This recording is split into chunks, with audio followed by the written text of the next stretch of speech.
मी जसा बघून आलो ना तसं शिंदे साहेबांनी किंवा देवेंद्र साहेबांनी किंवा मला वाटतं ह्या लोकांनी बघितलं पाहिजे ह्या घराची परिस्थिती काय, आणि अशा निवडणुका असतील ना तर नको निवडणुका. आम्ही सगळे फॉर्म परत घेतो, तुम्ही जिंका. ती बघा मुलगी परत उठली. ह्या अशा निवडणुका ही आपल्या महाराष्ट्राची परिस्थिती आणून ठेवली आहे तुम्ही. तुम्हाला कधीतरी कळणार आहे की नाही की तुमचे राज्य कुठे नेऊन ठेवलंय तुम्ही. मला वाटतं आपल्या सगळ्यातला एक माणूस जागा झाला पाहिजे आणि ह्या गोष्टींचा विचार केला पाहिजे. फडणवीस साहेबांना माझी विनंती आहे, एक दिवस प्रचार सोडा आणि प्लीज या. तुम्हाला निवडणुका काय कुठच्या पातळीला नेऊन ठेवल्यात ना आपल्याला कळतील. एक आई, एक बायको, 2 मुली आज अस्थि विसर्जन करून आल्यात. कशासाठी? निवडणुकीसाठी.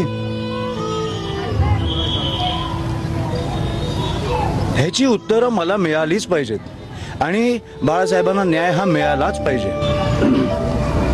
ही राजकारणाची परिस्थिती मी सहन नाही करू शकत. आपलं राज्य असं नाही असू शकत.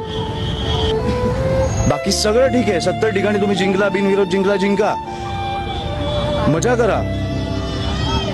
पुढे 5 वर्ष 10 वर्ष रस्त्यांची वाट लावा, सगळं करा. खून नाही झाले पाहिजेत.